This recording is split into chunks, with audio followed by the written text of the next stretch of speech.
Note करें। आप पिछली क्लास में जहाँ पर संविधान सभा पढ़ा रहे थे, तो संविधान सभा उसी वहीं पर पहुँच जाए। देखिए, भारतीय संविधान 2 वर्ष 11 माह और 18 दिन में बनकर के तैयार हुआ।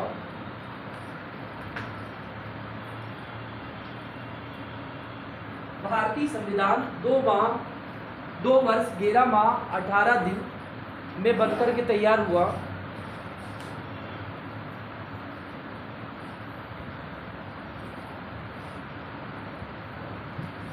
संविधान निर्माण के लिए कुल बैठकें हुई, ठीक है, 11। संविधान निर्माण के लिए कुल बैठकें 11 हुई। संविधान निर्माण के लिए कुल बैठकें 11 हुई, जबकि संविधान सभा की कुल बैठकें 12 हुई।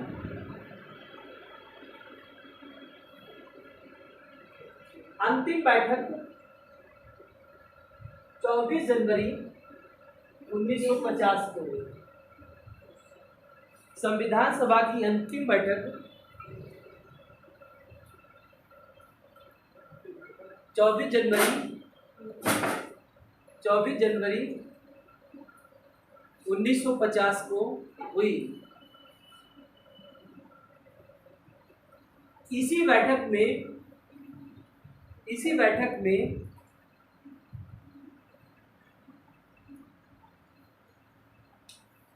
डॉक्टर राजेंद्र प्रसाद को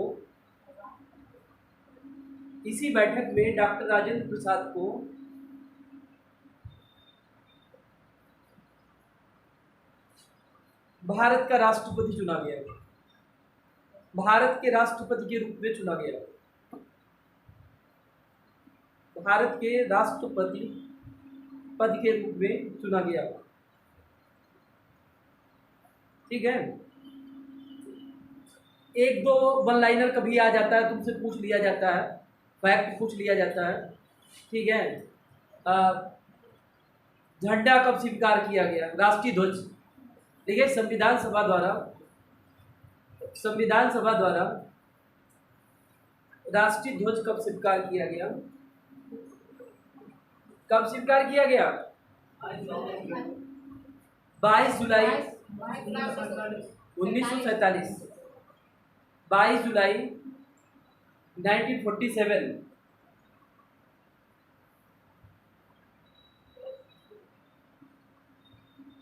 अगला पॉइंट नोट करें। संविधान सभा द्वारा राष्ट्रगान व राष्ट्रगीत। संविधान सभा द्वारा राष्ट्रगान व राष्ट्रगीत कब स्वीकार किया गया? 24 जनवरी 1950। 24 जनवरी 1950। देखिए, भारत का राष्ट्रीय वाक्य सत्यमेव जयते। भारत का राष्ट्रीय वाक्य सत्यमेव जयते कब स्वीकार किया गया? राष्ट्रीय वाक्य सत्यमेव जयते कब स्वीकार किया गया? क्या 1950 में कब? हाँ जितेंद्र, क्या 24 जनवरी 1950 गलत है? नहीं, 49 गलत है। हम एक सिस्टम से चलते हैं, तुम्हें याद रहना चाहिए। हम जो बेग बढ़ जाते फिर वापस नहीं आते।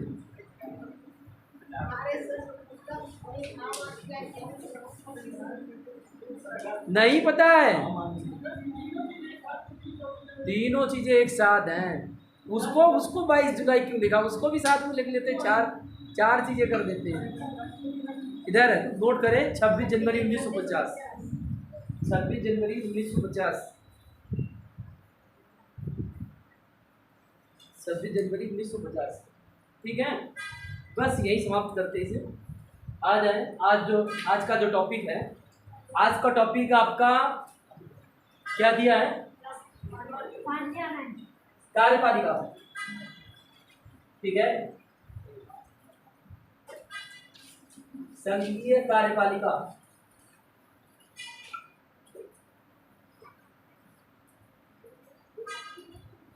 देखिए इधर अभी भाग 1, भाग 2, भाग 3, 4 ये छूट गए हैं। सर ने जो क्लास लगाई उसके अकॉर्डिंग जो है इसमें, ठीक है। जो आज की क्लास है शेड्यूल के अनुसार, वो आपकी क्लास पता है संघीय कार्यपालिका की क्लास है, ठीक है। तो आज संघीय कार्यपालिका की चर्चा करते हैं। पहली बात ये कार्यपालिका क्या है, ठीक है। आपने पढ़ा होगा सरकार, सरकार के अंग, सरकार के अंग कितने हैं? 3, ठीक है। एक है कार्यपालिका और एक है विधायिका, न्यायपालिका।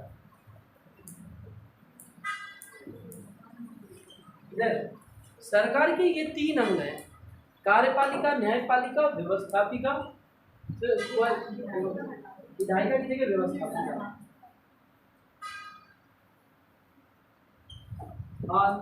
ठीक है, व्यवस्थापिका और न्यायपालिका।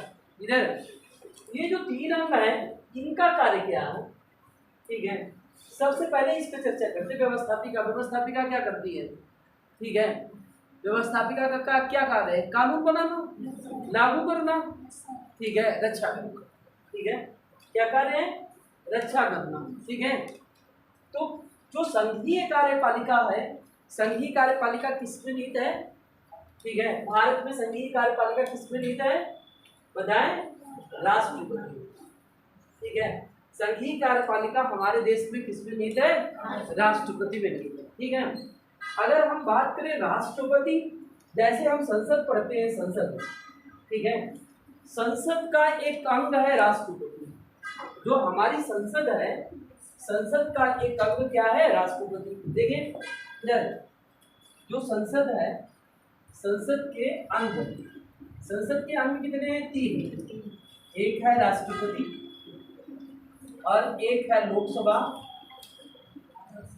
और एक है राज्यसभा। कोई हमको ये बताए संसद के अंग में राष्ट्रपति को क्यों रखा गया है? किस आधार पर राष्ट्रपति संसद का एक अंग है? जो भारत का राष्ट्रपति है वो संसद का अंग है, कैसे बताइए? बिल्कुल सही है, कानून जब भी बनेगा तो ये तीनों का होना आवश्यक है, ठीक है। कानून तभी बनेगा, ठीक है। मान लो लोकसभा में पेश किया गया, राज्यसभा ने पास कर दिया, ठीक है, राष्ट्रपति के सिग्नेचर के बिना कानून नहीं बनेगा, ठीक है। तो कहने का मतलब ये है, तो ये कानून निर्माण की प्रक्रिया के एक महत्वपूर्ण पार्ट है, ठीक है। इसलिए संसद के अंग कितने हैं? संसद के अंग 3 हैं, ठीक है। और 3 अंग में आज हम चर्चा करेंगे संघीय कार्यपालिका पर, ठीक है, संघीय कार्यपालिका पर। अच्छा, प्रश्न एक आपसे पूछा जाता है, ठीक है, भारत का प्रथम राष्ट्रपति जो निर्विरोध चुनाव,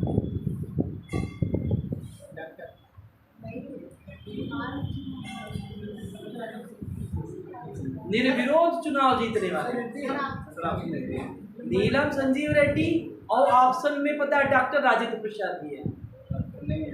2 ही विकल्प है आप, नीलम संजीव रेड्डी, नीलम संजीव रेड्डी और डॉक्टर राजेंद्र प्रसाद, 2 विकल्प है। अच्छा ये छोड़ो, मत इसे चयन करो, पर ये बताओ डॉक्टर राजेंद्र प्रसाद आप कैसे चुन लेते हैं? ये सब नहीं होता। पता है पहली बार जब ये चुनाव जो चुनाव हुआ 24 जनवरी को संविधान सभा के द्वारा हुआ, संविधान सभा के द्वारा हुआ।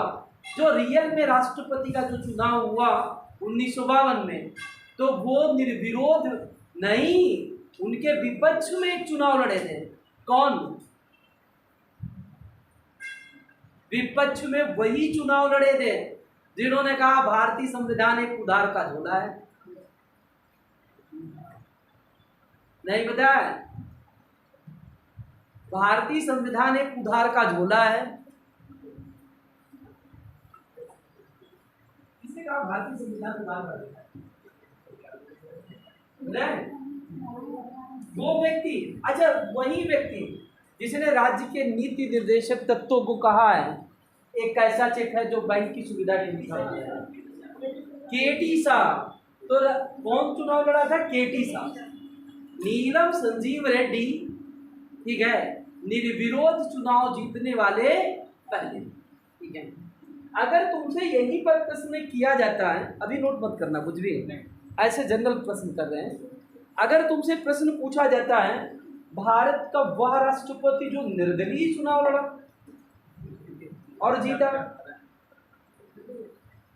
निर्दलीय चुनाव जीतने वाला, निर्दलीय का मतलब किसी दल का वो पार्टी नहीं है, निर्दलीय चुनाव जीतने वाले राष्ट्रपति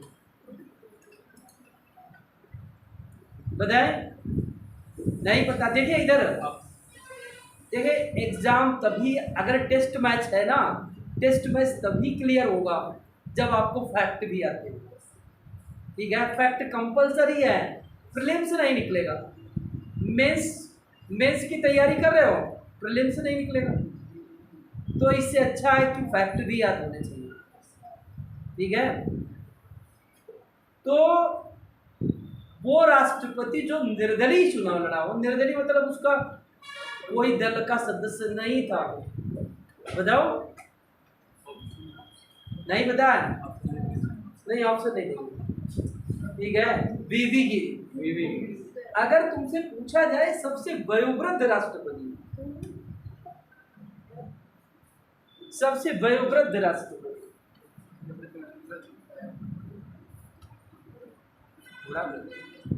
सबसे ज्यादा उम्रदराज राष्ट्रपति,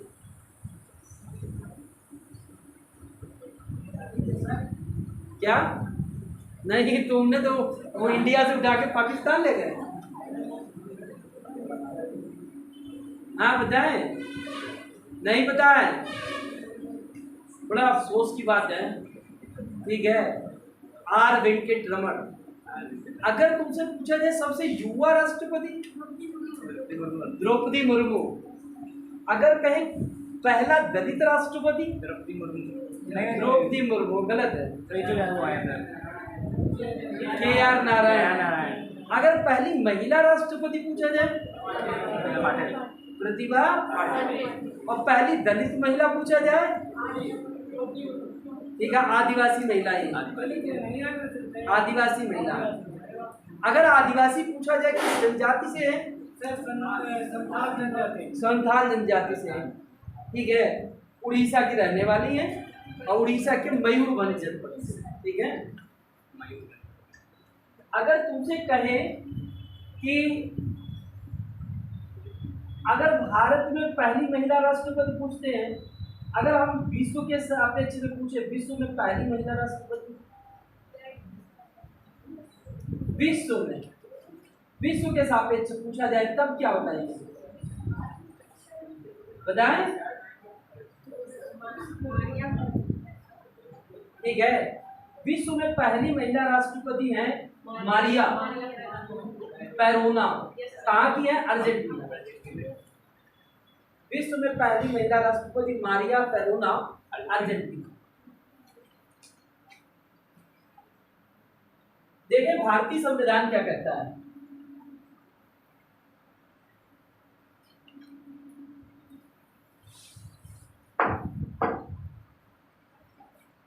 भारतीय संविधान का हम पढ़ रहे हैं भाग नंबर 5, अनुच्छेद नंबर, आर्टिकल नंबर 52 क्या क्या कहता है? भारत का एक राष्ट्रपति होगा, भारत का एक राष्ट्रपति होगा। 52 क्या कहता है? भारत का एक राष्ट्रपति होगा। इधर ये देखिए, एक शब्द बड़ा महत्वपूर्ण है। ठीक है, जब भी बोले तो इस शब्द का प्रयोग जरूर करें कि भारत का एक राष्ट्रपति होगा। ठीक है, एक शब्द सबसे महत्वपूर्ण है, ठीक है। इसमें कहा गया है अनुच्छेद नंबर 53। 53 क्या कहता है? कार्यपालिका प्रमुख होगा। संघ की कार्यपालिका शक्ति, लिखे प्रमुख होगा। संघ की कार्यपालिका प्रमुख राष्ट्रपति होगा। शक्ति राष्ट्रपति में निहित है, वह उसका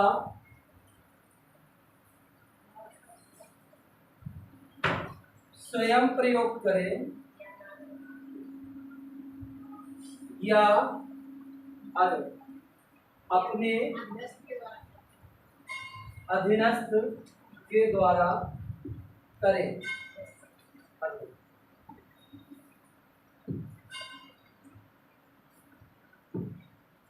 यही तो बच्चों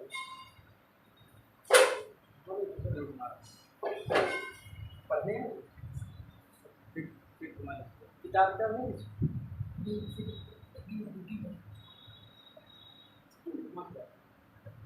इधर संघ की कार्यपालिका शक्ति राष्ट्रपति निहित है, वह उसका स्वयं या अपने अधीनस्थ के माध्यम से, ठीक है। यहाँ अधीनस्थ से क्या मतलब है? इसे मतलब है मंत्री परिषद, मंत्री परिषद, ठीक है। यहाँ अधीनस्थ से मतलब क्या है? मंत्री परिषद से, ठीक है। आर्टिकल नंबर देखिए, अनुच्छेद नंबर 73 क्या कहता है? कहता है संघ की कार्यपालिका शक्ति का विस्तार किया जा सकता है।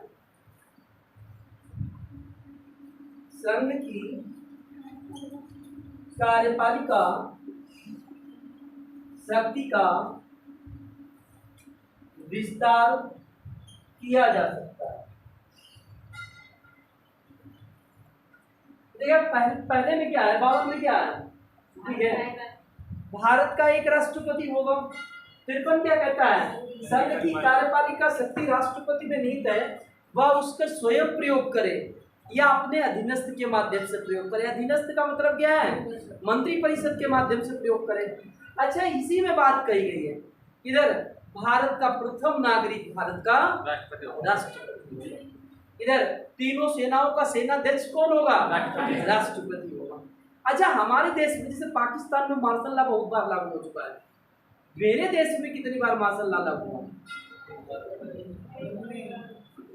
लागू हुआ? हमारे देश में मार्शल लॉ लागू नहीं हुआ।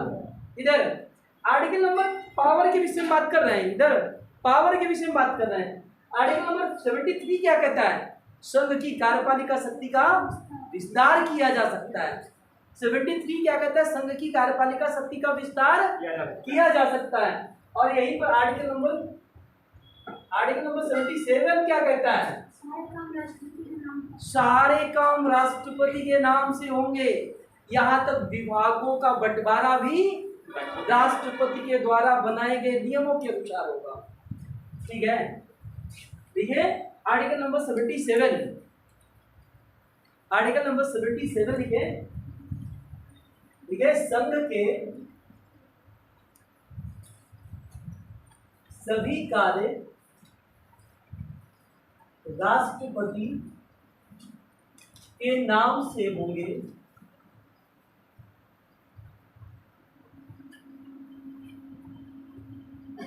राष्ट्रपति विभागों के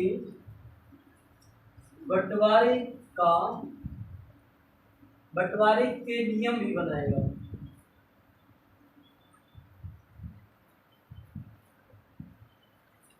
राष्ट्रपति क्या करेंगे? विभागों के बंटवारे के नियम भी बनाएंगे, ठीक है। विभागों के बंटवारे के नियम कौन बनाएगा? भारत का राष्ट्रपति बनाएगा, ठीक है। नोट करिए।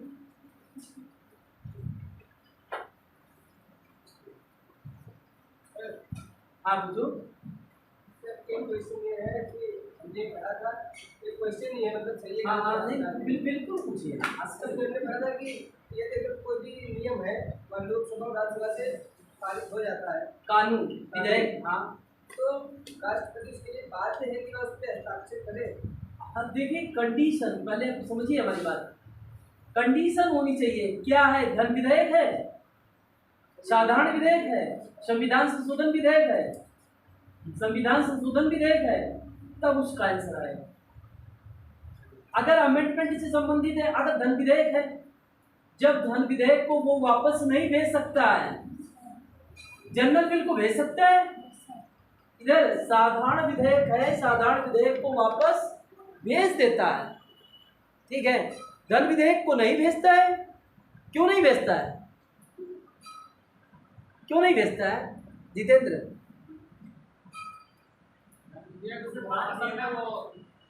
जनता का होता है ना लोकसभा। क्यों?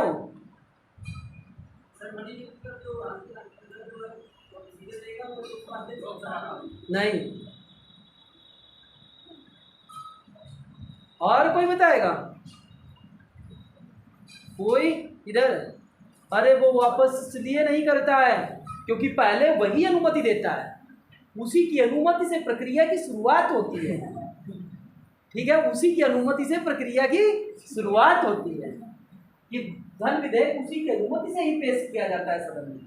जब तक उसकी अनुमति नहीं होती तब तक पेश नहीं किया जाता है। जैसे राज्य बनना है, इधर जैसे नए राज्य का गठन होना है, तो उस बिल को वापस नहीं कर सकता है। क्यों नहीं कर सकता है? क्योंकि उसकी अनुमति से ही गठन की प्रक्रिया की शुरुआत होती है, ठीक है।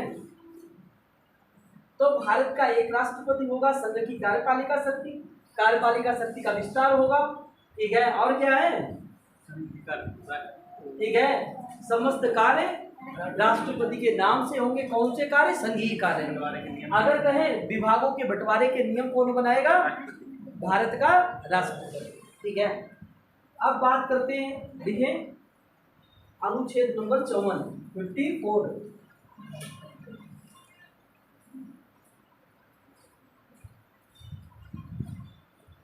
अनुच्छेद नंबर 54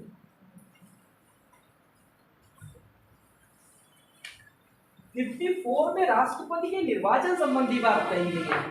देखिए, राष्ट्रपति का जो निर्वाचन है, राष्ट्रपति का निर्वाचन कोई जैसे राष्ट्रपति है, उसके कार्यकाल समाप्त होने से पूर्व, इतना 6 माह पूर्व, ठीक है, प्रक्रिया शुरू हो जाती है। जब तक इनका कार्यकाल रहेगा, वर्तमान राष्ट्रपति का समाप्त होने से 6 महीने पहले ही नया राष्ट्रपति चुन लिया जाता है, ठीक है। 6 महीने के अंदर पूरी प्रक्रिया हो जाती है, ठीक है। अगर बात करें यहाँ पर अनुच्छेद नंबर 54, ठीक है, क्या कहता है? राष्ट्रपति का निर्वाचन, ठीक है, राष्ट्रपति का निर्वाचन एक निर्वाचन मंडल द्वारा होगा, निर्वाचन मंडल द्वारा होगा। राष्ट्रपति का जो निर्वाचन है एक मंडल कराएगा, ठीक है। दूसरी बात क्या है? राष्ट्रपति का निर्वाचन कराएगा कौन? चुनाव आयोग, ठीक है। कौन कराएगा? चुनाव आयोग कराएगा। राष्ट्रपति का निर्वाचन चुनाव आयोग कराएगा, ऐसा किस अनुच्छेद में लिखा हुआ है?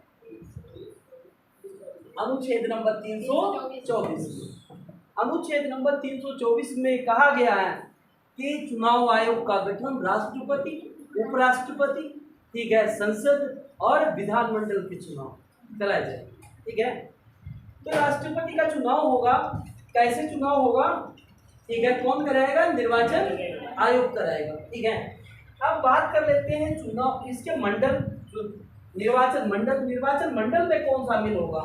ठीक है, एक तो संसद के निर्वाचित सदस्य भाग लेंगे, ठीक है। दूसरा कौन देगा? राज्य विधानसभाओं के निर्वाचित सदस्य, राज्य विधानसभाओं के निर्वाचित सदस्य भाग लेंगे। यहाँ पर मनोनीत सदस्यों को भाग लेने से मना किया गया है।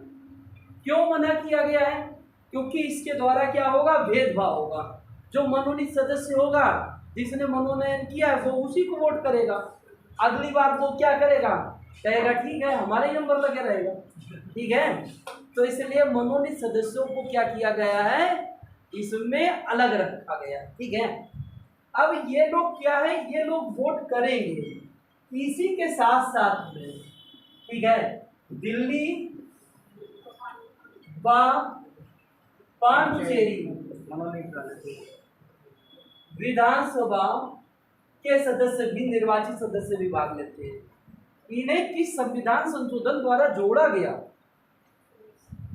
दिल्ली तथा पांडुचेरी विधानसभा के सदस्य, विधानसभा के निर्वाचित सदस्य राष्ट्रपति के निर्वाचन में भाग लेंगे। इन्हें किस संविधान संशोधन द्वारा जोड़ा गया?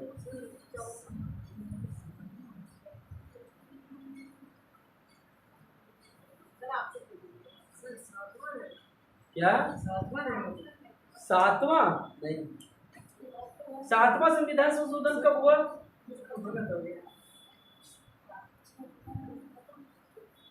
क्या बोल रहे सुबह? हाँ, 1956 में हुआ सातवां संविधान संशोधन, राज्यपाल के लिए किया गया। और बताओ क्या?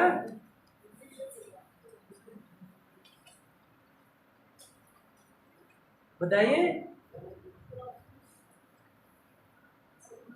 नहीं पता है? 1992 नकल करके बता दिया, ठीक है। 17वां संविधान संशोधन 1992, इसके द्वारा इन्हें शामिल किया गया, ठीक है। इसके द्वारा इसे दिल्ली और पांडुचेरी को शामिल किया गया, ठीक है। अब देखिए, जो राष्ट्रपति का निर्वाचन होगा, हाँ बस जो राष्ट्रपति, हाँ क्यों शामिल किया गया? यहाँ इसलिए शामिल किया गया क्योंकि यहाँ विधानसभा है, यहाँ विधानसभा है। आपके यहाँ इस समय केंद्र शासित प्रदेश कितने हैं? 8 हैं। अगर वर्तमान समय में पूछा जाए आपके देश में कुल कितनी विधानसभाएं कार्यरत हैं, कितनी हैं? क्या 25? अरे फिर तुमने 22 हैं, 20 हैं, 30 हैं, ठीक है। अच्छा, प्रावधान कितना हो चुका है? 31 का हो चुका है, ठीक है। देखिए 28 राज्य में विधानसभाएं हैं। अरे प्रत्येक राज्य 28 राज्य हैं, और दिल्ली और पांडुचेरी 2, और एक मैंने कौन बढ़ा दिया है, तो 30 हुआ। एक कौन बढ़ा दिया? जम्मू कश्मीर। एक कौन बढ़ाया? जम्मू कश्मीर। पर अभी जम्मू कश्मीर में चुनाव नहीं, ठीक है। तो यहाँ पर कितनी विधानसभाएं हैं? 30। तो 30 विधानसभा जो जितनी है वहां से चुनाव होते हैं, ठीक है।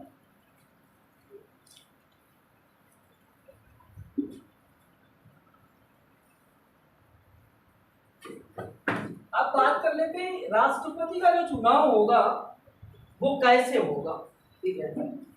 चुनाव प्रत्यक्ष होगा या अप्रत्यक्ष होगा? प्रत्यक्ष या अप्रत्यक्ष? कैसे होगा? अप्रत्यक्ष होगा। मतलब चुनाव में जनता भाग नहीं लेगी, जनता के प्रतिनिधि भाग लेते हैं, इसलिए चुनाव कैसे होता है? अप्रत्यक्ष होता है, ठीक है। चुनाव क्या है? अनुपातिक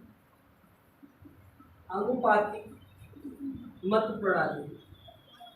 अनुपातिक मत प्रणाली का प्रयोग किया जाता है। रेशियो डिवाइड किया जाता है, कितने परसेंट, इससे अपने मत का मूल्य डिसाइड होता है। अभी आर्टिकल नंबर 55 में पढ़े, ठीक है। तो क्या होता है, यहाँ पर आप अपने वरीयता देते हैं, ठीक है। और फिर उसके बाद क्या है? एकल संक्रमणीय पद्धति। ठीक है। एकल संक्रमणीय पद्धति के अनुसार होता है, अर्थात जैसे मत डाइवर्ट भी किए जा सकते हैं, ठीक है। जैसे द्वितीय जब गणना होती है द्वितीय चक्र की, तब वो डिसाइड होता है, ठीक है, द्वितीय चक्र की गणना में, ठीक है। अर्थात इसमें चुनाव जीतने के लिए एक कोटा होता है, कोटा, ठीक है। कोटा क्या होता है? कोटा होता है कुल वैध मत, कुल वैध मत बटे कुल पद प्लस 1 और प्लस 1। जैसे इधर जैसे कुल वैध मत कितने 10,000 है, ठीक है, तो कुल वैध मत कितने 10,000, ठीक है। और पद कितना है राष्ट्रपति? एक पद है, एक प्लस एक, ठीक है। तो कितना हो गया बताओ? 5,001, ठीक है। ये इतना चाहिए। अगर ये नहीं आता मिलता किसी में, फिर द्वितीय चक्र की मतगणना प्रारंभ हो जाती है, ठीक है। जैसे किसके समय में हुई थी? बीवी गिरी के समय में हुई थी।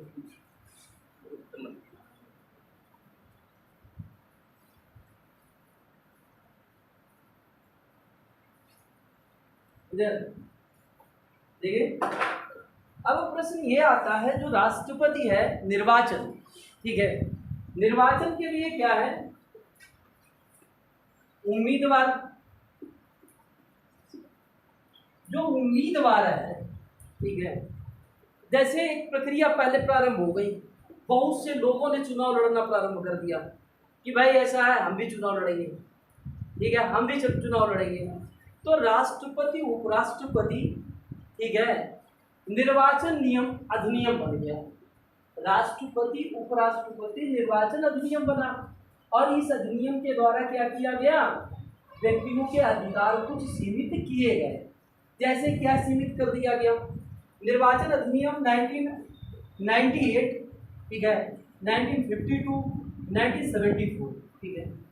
ये जो अधिनियम थे, इन अधिनियमों के द्वारा क्या किया गया? अधिकार सीमित किया गया। जैसे पहले बहुत से लोग चुनाव लड़ने के लिए इकट्ठा हो जाते थे। जैसे पहले क्या था? प्रस्तावक और अनुमोदक। पहले कितने प्रस्तावक होते थे? पहले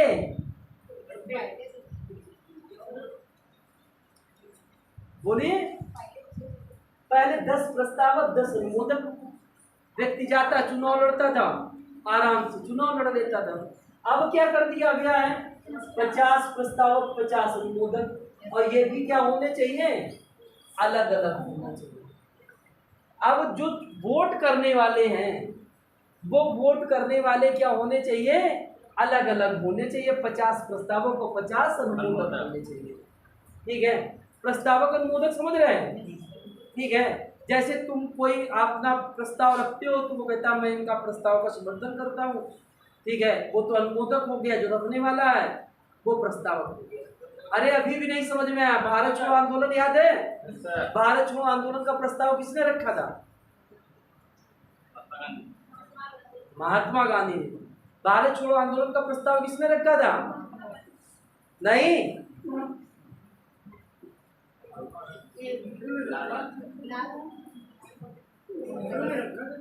पंडित नेहरू ने। और उसका समर्थन किसने किया था?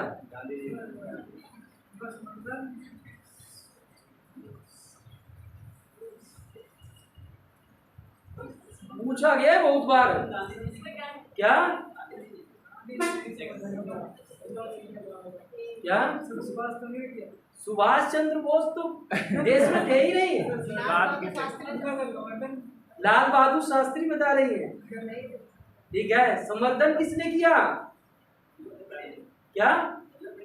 पटेल ने, ठीक है, सरदार वल्लभ भाई पटेल ने, ठीक है। तो प्रस्तावक अनुमोदक 50-50 चाहिए। और साथ साथ में पता है पहले जमानत राशि कितनी थी? नहीं, 2500। और अब कितनी हो गई है? 15,000 हो गई। 15,000 हो गई, ठीक है। अच्छा ये भी है, जैसे आप चुनाव लड़े और चुनाव लड़ने के दौरान आपको कुल वैध मत का 1/6 नहीं मिला, ठीक है, 1/6 नहीं मिला, तो ये धनराशि कहाँ चली जाती है? आरबीआई के पास। आरबीआई के पास जमा हो जाती है। मतलब आपको अपने 15,000 वापस नहीं मिलने वाले, आपको अपने 15,000 वापस नहीं मिलेंगे, ठीक है।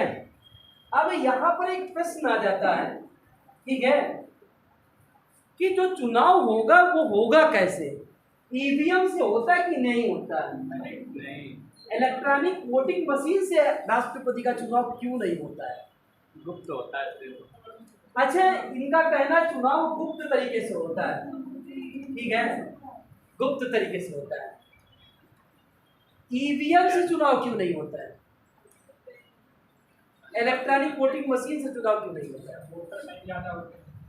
वोटर ज्यादा नहीं होते। कौन कहता है वोटर ज्यादा नहीं होते?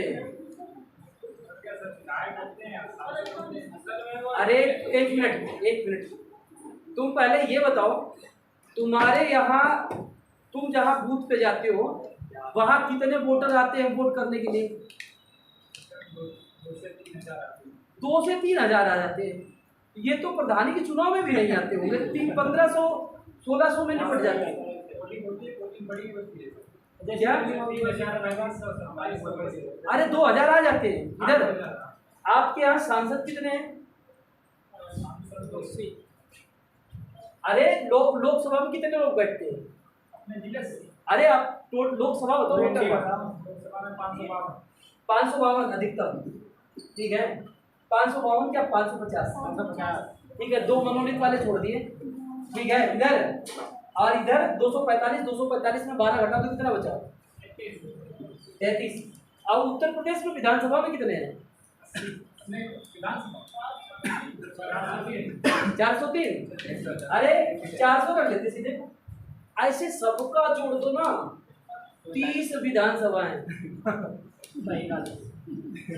नहीं गलत थोड़ी बता रहा, ठीक है, 30 जोड़ दो ना, हो भी जाता।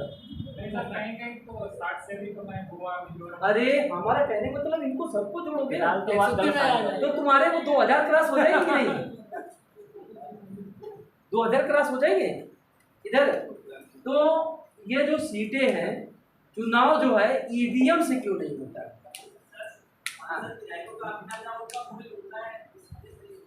अच्छा, इधर ईवीएम से जो चुनाव होता है, यहाँ पर पता क्या होता है? जो वोट ज्यादा पाएगा, एक चाहे ज्यादा पाया, वो विजयी होता है। जैसे 500 वोट पड़े, एक को 100 मिले, एक को 100 मिले, एक को 100 मिले, एक को 99 मिले, एक को 101 मिले, 101 वाला विजयी है। यहाँ ऐसा नहीं होता है। यहाँ क्या डिसाइड होता है? कोटा डिसाइड होता है। और यहाँ पर क्या होता है? यहाँ पर ईवीएम में आप गए, आपने बटन दबाई, आपका मत चला गया, ठीक है। यहाँ पर क्या होता है? वरीयता होती है, ये पहली पसंद है, ये दूसरी पसंद है, ये तीसरी पसंद है। आप अपनी पसंद देते हैं। क्या यहाँ आप पसंद दे सकते हैं? ईवीएम में आपने कहा चलो जो है एक वोट जो है सपा को, एक बसपा को, एक बीजेपी को, एक कांग्रेस, सब संतुष्ट हो जाए। हो सकता है ऐसा? नहीं हो सकता। यहाँ ऐसा नहीं होता, ठीक है। इसलिए ईवीएम का प्रयोग नहीं किया जाता है। यहाँ चुनाव बैलेट पेपर से होता है। अच्छा, बैलेट पेपर से जब चुनाव होता है, इधर बैलेट पेपर से जब चुनाव होता है, तो बैलेट पेपर भी 2 कलर का होता है, हरा कलर और गुलाबी कलर, ठीक है। हरे कलर का प्रयोग, ठीक है, बैलेट पेपर में, ठीक है, हरे कलर का प्रयोग सांसद महोदय के लिए होता है और विधायक के लिए, ठीक है। अब देखिए इधर, जैसे अभी तुम्हारे जिले में चुनाव हुआ, विधानसभा का हुआ, ठीक है, या लोकसभा का चुनाव हुआ, निर्वाचन अधिकारी जिला अधिकारी महोदय हो जाते हैं। कलेक्टर साहब क्या हो जाते हैं? निर्वाचन अधिकारी, ठीक है। जिला निर्वाचन अधिकारी कौन हो जाता है? कलेक्टर साहब हो जाते हैं, ठीक है। तो उस समय जब यहाँ चुनाव होता है, तो मेन निर्वाचन अधिकारी कौन होता है? क्या? नीले की बात हो रही है। नहीं, जब तुम्हारा चुनाव हो तो तुम ही अधिकारी बन जाओगे क्या? नहीं, बताइए इधर, निर्वाचन अधिकारी कौन बनता है?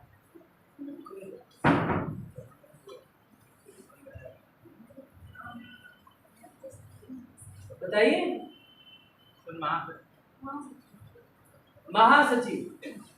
इधर लिख लें, लोकसभा व राज्यसभा के महासचिव, लोकसभा व राज्यसभा के महासचिव, लोकसभा व राज्यसभा के महासचिव बारी बारी से निर्वाचन अधिकारी बनते हैं।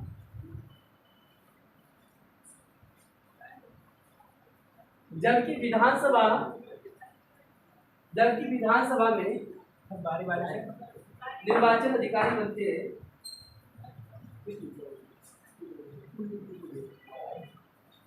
जबकि विधानसभा में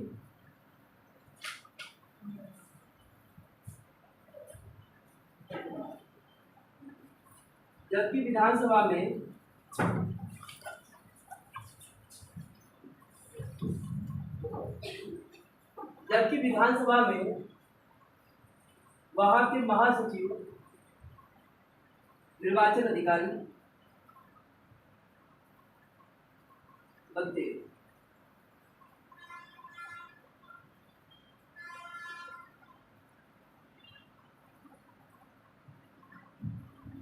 ठीक है। अच्छा, अब राष्ट्रपति महोदय रहेंगे कहाँ? रहने के लिए रायसीना हिल्स। अगर देखा जाए कि भारत में सबसे बड़ा आवास किसका है, तो सबसे बड़ा आवास राष्ट्रपति। ठीक है। अच्छा, चुनाव जो होता है, चुनाव में जो जनगणना है, जनगणना का प्रयोग, कौन सी जनगणना? 1971 की जनगणना का प्रयोग किया जाता है। 1971 की जनगणना का क्यों प्रयोग किया जाता है?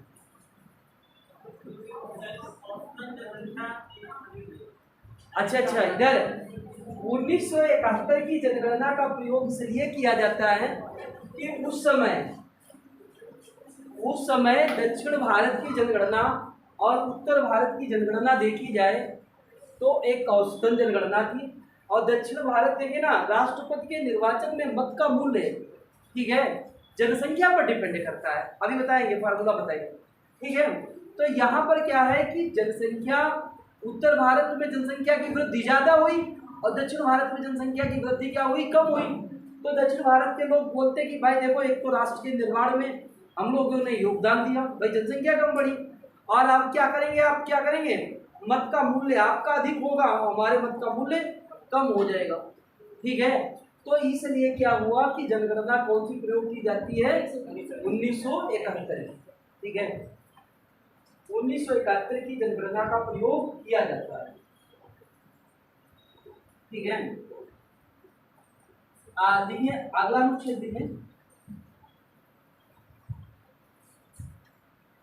देखिए, अनुच्छेद नंबर 55, अनुच्छेद नंबर 55,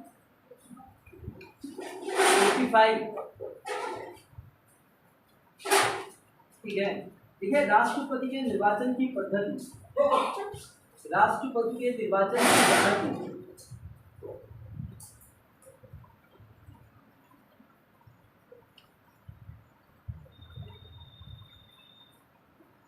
ठीक है। देखिए, एक विधायक के मत का मूल्य बराबर, एक विधायक के मत का मूल्य बराबर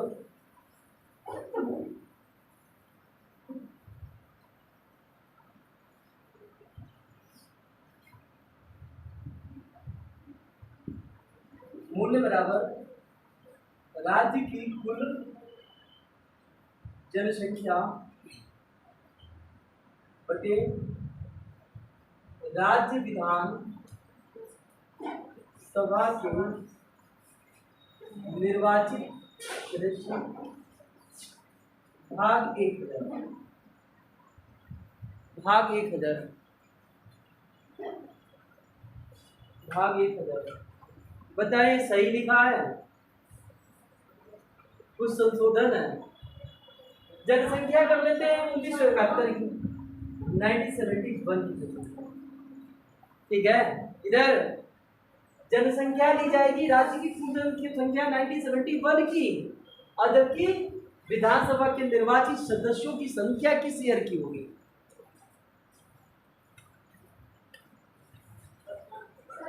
वर्तमान, लिख लीजिए, बिल्कुल सही है, वर्तमान।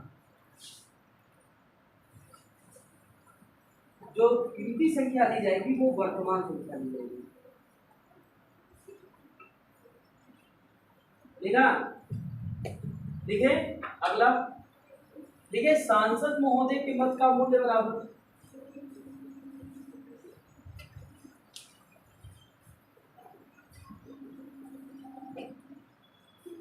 लिखे, सांसद के मत का मूल्य बराबर,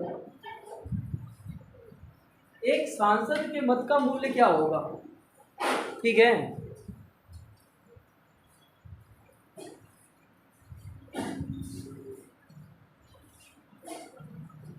राज्य,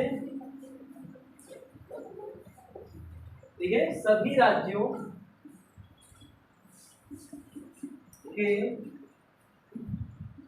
विधायकों के मतों का योग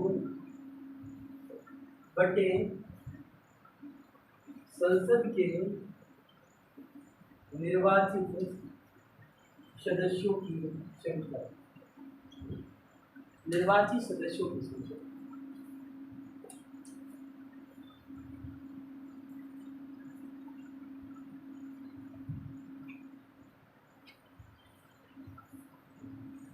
संसद के निर्वाचित सदस्यों की संख्या।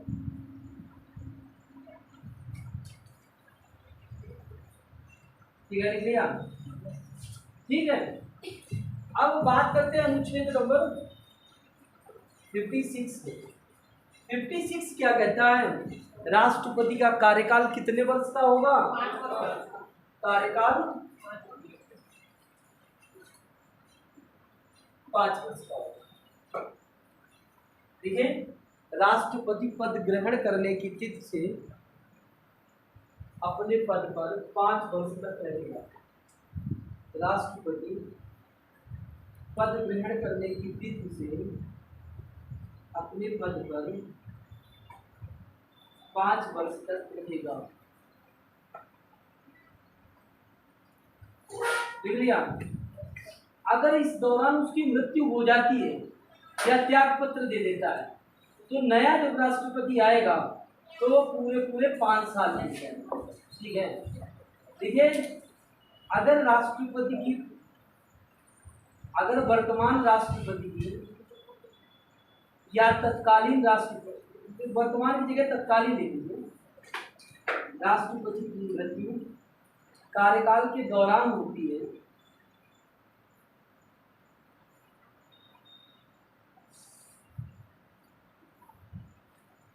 तो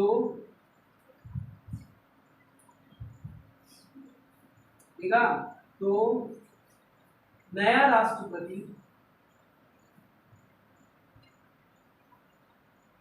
पूरे 5 वर्ष के लिए चुना जाएगा, न कि शेष समय के लिए, न कि शेष समय के लिए। ठीक है, अनुच्छेद नंबर 57 पुनर्निर्वाचन। पुनर्निर्वाचन, देखिए, कोई भी व्यक्ति कितनी भी बार भारत का राष्ट्रपति चुना जा सकता, कितनी भी बार भारत का राष्ट्रपति चुना जा सकता। देखिए, अनुच्छेद नंबर 58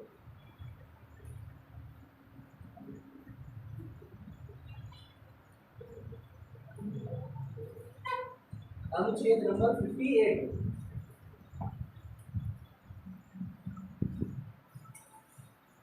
58 में क्या है? योग्यताएं।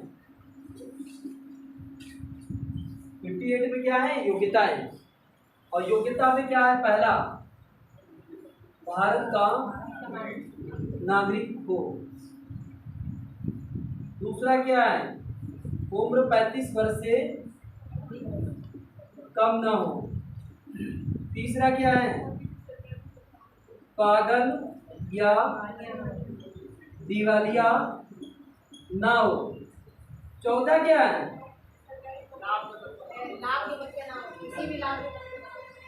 लाभ के पद पर ना हो। अगला पांचवा क्या है? लोकसभा सदस्य बनने की योग्यता रखता होगा। ठीक है, अगला पांचवा है लोकसभा का सदस्य बनने की योग्यता रखता हो। सबसे ज्यादा यही पर प्रश्न पूछा जाता है। और एक तो आयु सीमा के बारे में पूछा जाता है, एक तो नागरिकता के बारे में पूछ लिया जाता है। देखें, कभी कभी पेपर दिया जाता है, भारतीय संविधान में लिखा है, कभी वन लाइनर में पूछ देता है कि वो जन्मजात नागरिक हो। ठीक है, ऐसा कुछ भी नहीं लिखा है, खाली क्या लिखा है? वो भारत का नागरिक हो। दूसरी बात क्या है? आयु सीमा से लेकर के भी प्रश्न आते हैं। ठीक है, अगला क्या आ जाता है? अगला यहाँ से प्रश्न आता है। ठीक है, क्या आता है? वह लोकसभा का सदस्य बनने की योग्यता रखता हो। अगर यहीं पर वो क्या दे देता है, आपने पढ़ा है पर आप पेपर के दौरान सही से पढ़ते नहीं, वो लिख देता है कि वह लोकसभा का सदस्य हो, वह लोकसभा का सदस्य हो। नहीं, राष्ट्रपति वही होगा जो किसी भी सदन का सदस्य नहीं होगा। क्यों नहीं होता है? क्योंकि उसके द्वारा निष्पक्षता से कार्य किया जाए, कोई भेदभाव ना किया जाए। तो यहाँ पर क्या है? लोकसभा का सदस्य बनने की योग्यता वह रखता।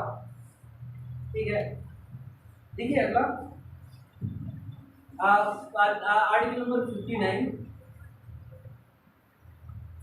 उम्मीदवार के संदर्भ में कुछ शर्तें।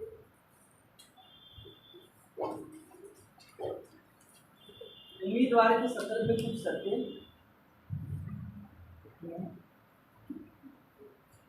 अगला लिखिए आर्टिकल नंबर 60। आर्टिकल नंबर 60 देखिए, शपथ।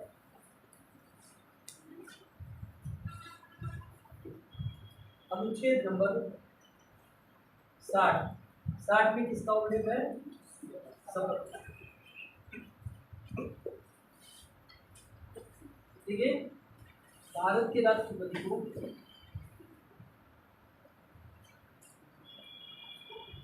भारत का मुख्य न्यायाधीश शपथ दिलाता है। शपथ दिलाता है। भारत का राष्ट्रपति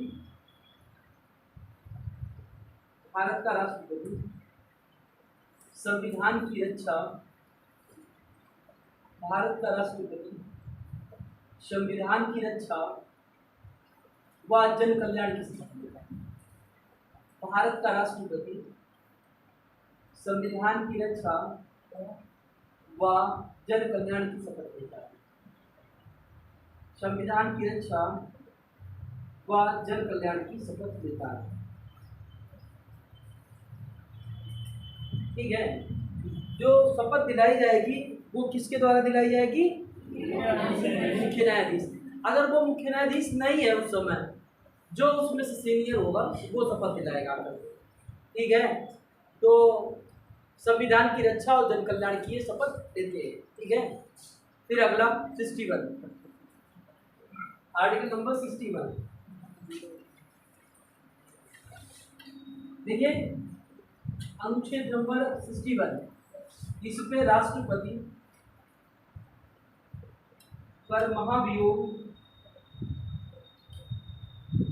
की प्रक्रिया का उल्लेख मिलता है। महाभियोग की प्रक्रिया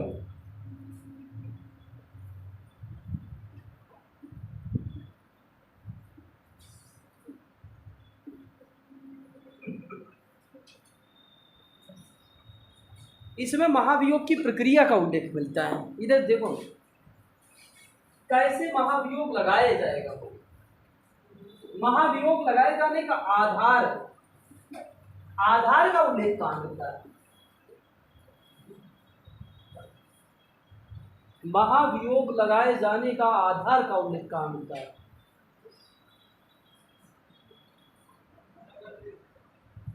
हाँ,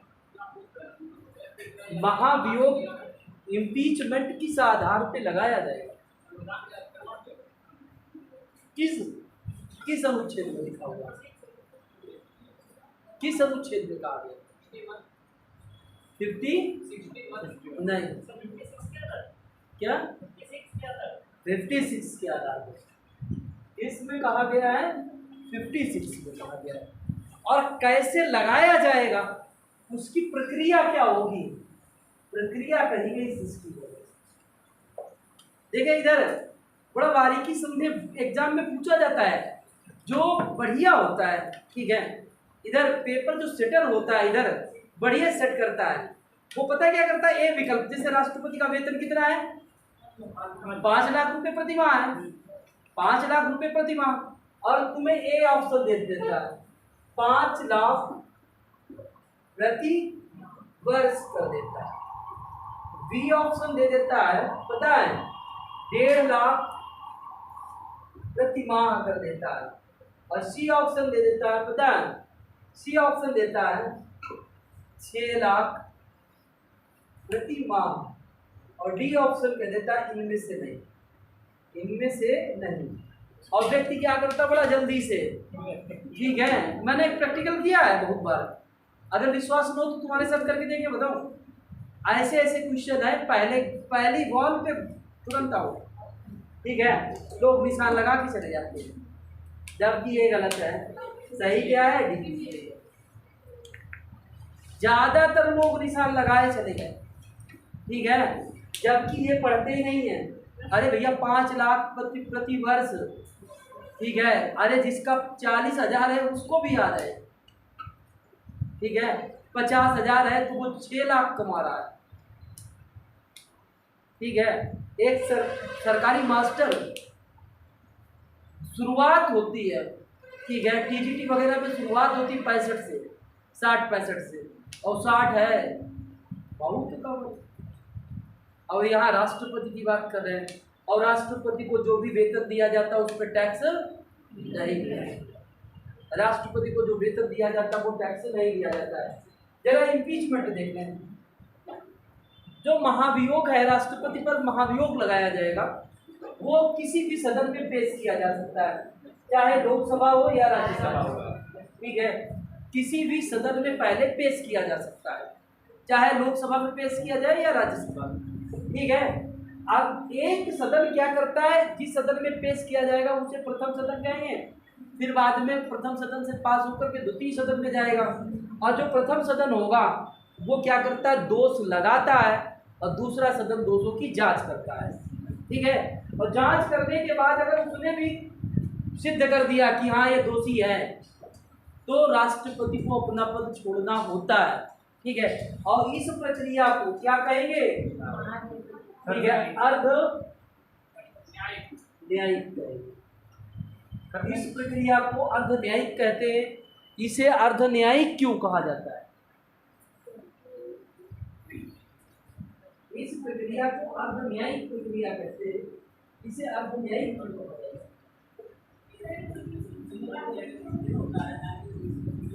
हाँ बिल्कुल सही है, ये संसद के सदस्यों द्वारा लिया गया निर्णय है, ठीक है। ये निर्णय न्यायपालिका नहीं दे रही है, और या न्यायपालिका जजमेंट देती है, और जजमेंट न्यायपालिका से नहीं, ठीक है, कहाँ? व्यवस्थापिका से आ रहा है, ठीक है। तो इसलिए इस प्रक्रिया को क्या कहते हैं? अर्ध न्यायिक प्रक्रिया। इसमें सर 14 दिन का नोटिस जारी कर दिया है। हाँ, 14 दिन का नोटिस जारी किया जाता है, उससे पहले उसे सूचना दी जाती है। जारी करता है, ठीक है, यही सदन जारी करता है, जिस सदन कोई भी कर सकता है ना। हाँ ठीक है, दूसरा सदन जारी करता है। आप आइए, अपने जो है जवाब दीजिए आकर के, ठीक है। आप पर ये दोष लगाए गए, राष्ट्रपति चाहे तो स्वयं प्रस्तुत हो सकता है, या अपना प्रतिनिधि भेज सकता है, एज ए वकील भेज सकता है, ठीक है, जैसा चाहे वो सकता है। ठीक है। और इसके द्वारा जो रिव्यू होगी वो 6 माह के अंदर भर ली जाएगी, तब तक भारत का उपराष्ट्रपति राष्ट्रपति बन जाता है, ठीक है। वो उसके समस्त दायित्वों का निर्वहन करेगा। परंतु ये आज तक हमारे देश में ऐसा हुआ नहीं है, हमारे देश में आज तक ऐसा हुआ नहीं, ठीक है। नोट कर लिया?